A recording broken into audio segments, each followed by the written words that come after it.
You know what is even sadder than an absolute tragedy like the Bondi shooting happening in Australia is a Prime Minister who refuses to take any responsibility for this happening under his watch, when there were significant warning signs leading up to the event that a terrorist attack was going to happen.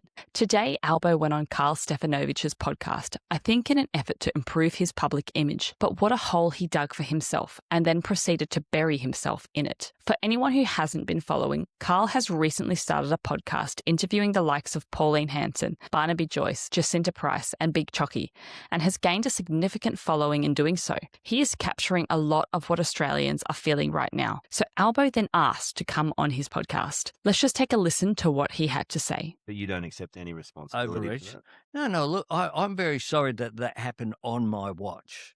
I'm the Prime Minister. So something happened while I was Prime Minister. But one of the things that we can't do is dismiss the responsibility of these terrorists for making a conscious decision There's the environment in to- which they're to allowed to grow and engage. Well, He takes zero responsibility for the climate that was evolving prior to this event happening, distances himself from it, and absolves any sort of responsibility. Just after this, though, in talking about the cost of living, he talks about the government taking responsibility like it's the obvious thing to do. we get it. do you take responsibility We for get that? it. Well, of course, we take responsibility for everything. We're the government. But what we're also responsible for is acting, doing something about it.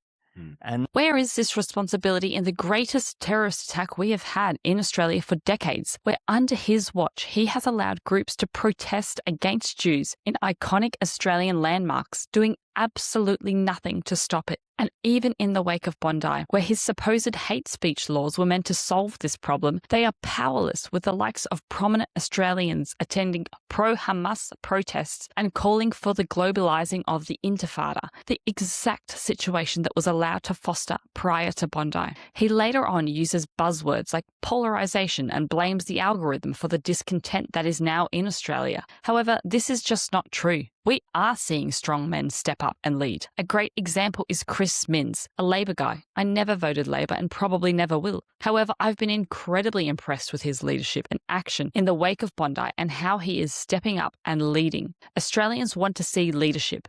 The problem is not political parties or even polarisation in our politics. The problem is that our government, and specifically our Prime Minister, has failed us in the time when we needed him most to step up and lead. He has lost our trust and is not fit to represent us. Albo, you've failed us.